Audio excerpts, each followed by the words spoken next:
लोया तो आम्भ मानकर कर्तव्य यही कि आम्भे माने अन्य मानक भी परामर्श देऊ देऊ निजको मध्य परामर्श देवा आवश्यक।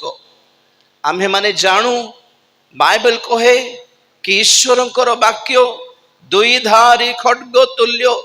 दुईधारी खड्गर कौन सी खड्ग ठारू अधिक धार ये वाक्य को थाए। दुईधारी खड्गर अर्थ कौन? अलगा पटे भी काटिबो ए पटे भी काटिबो। वाक्य जहाँ आपण मानक पाई अटे सही वाक्य आम पाई मध्य अटे। तार अर्थ यही कि ईश्वर को दास मानक हिसाब रे आम्भ मानकर कर्तव्य यही केवल दास मानकर कथा नुहे विश्वासी मानक विषय भी कहूछु। आमे जेते बेले अन्य मानक भूल करिबा को देखू से मानक जेते में संशोधन करिबा को इच्छा करू प्रथमे बाइबल कहे प्रथमे निजको मध्य संशोधन करिबा आवश्यक। निजे के जानी से ही भूल काम रे आम्हे माने के जानी लिप्त न हो तो यही विषय रे जत्रवान होई निजको परिष्कार करी निजको शुचि करी पवित्र करी ताहा परे जाय कि अन्य मानक मध्य आमे रक्षा करिबा आवश्यक अछि। Praise the lord hallelujah. निजे गातरे थाई कि गातरे थिबा लोक को आमे केमिति उठाई पारिबा प्रिय माने अन्य मानक कहया पई बहुत गुडाय प्रचार प्रसंग थाए आम मानक पई किंतु निज पई कोन अछि? ख्रीष्टीय विश्वासी भाई भौणी मानकर जीवन रे परिवार रे प्रचार कौन आज्ञा 10,000 प्रचार करि पारिबो किंतु आमे प्रभु को ठारे ठीक भाव रे अछु कि नहीं एहा मध्य निजको परीक्षा करी जत्रमान हेबा आवश्यक बोली बाइबल कहे।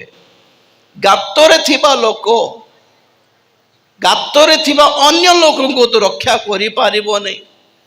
जदि अन्य लोक को रक्षा करिबा कहले से निजे प्रथम रे गातरु बाहरिबा आवश्यक अटे। ताहा पर ऊपररु से गोटे दौड़ी पकाई कि अन्य को भी काढ़ी पारिबो।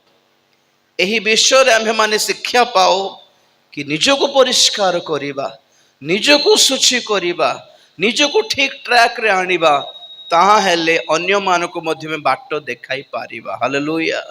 बाइबल कहे अंध लोक को बाट देखाई पारिबो कि ना ना ना प्रथम रे आम्भ मानकर आंतरिक चक्षु उन्मुक्त हेउ। प्रथम रे आम्भ मानकर आत्मिक नेत्र उन्मुक्त हेउ। वाक्यर आत्मिकता को चिन्हि पारिबार चक्षु दृष्टि आम्हे माने आगे पाइबा ताहेले अन्य मानको मध्य कहि पारिबा। एथिरे गोटे विषय जना पडुछि निजको गढिबार अन्य मानको मध्य गढिबार। Praise the lord hallelujah.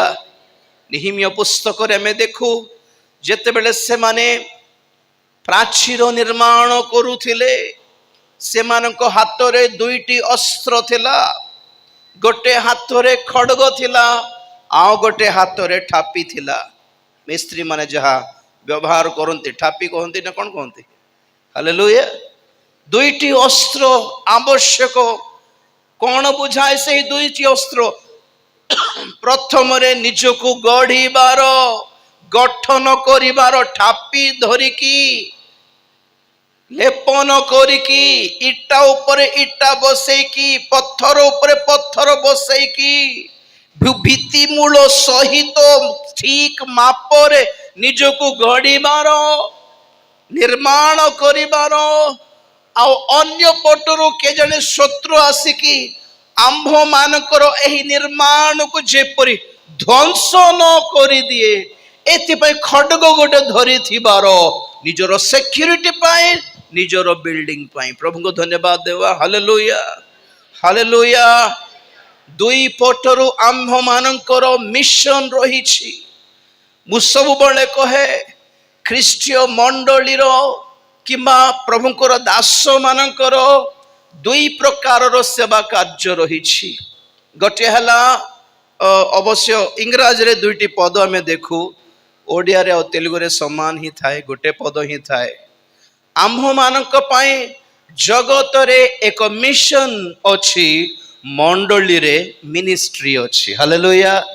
ଯଦି ମିଶନ କହିବା କିମ୍ବା ମିନିଷ୍ଟ୍ରି କହିବା, ଅବଶ୍ୟ ଓଡ଼ିଆରେ ତ ସେବା କାର୍ଯ୍ୟ ହିଁ ବୋଲି କୁହାଯାଏ, ଆଣ୍ଡ ତେଲୁଗୁରେ ପରିଚର୍ୟା ବୋଲି କୁହାଯାଏ। କିନ୍ତୁ ଇଂରାଜୀରେ ଦୁଇଟି ୱାର୍ଡ ଦେଖନ୍ତୁ, mission. In the world we have a mission. ଆମ୍ଭମାନଙ୍କ ପାଇଁ ଏହି ସମାଜରେ, ପବ୍ଲିକରେ, ଜଗତ ମଧ୍ୟରେ, ଦେଶ ମାନଙ୍କ ମଧ୍ୟରେ ମିଶନ ରହିଛି, ଆତ୍ମା ଲାଭ କରି ମଣ୍ଡଳୀ ଭିତରକୁ ଆଣିବା। ହାଲେଲୁୟା।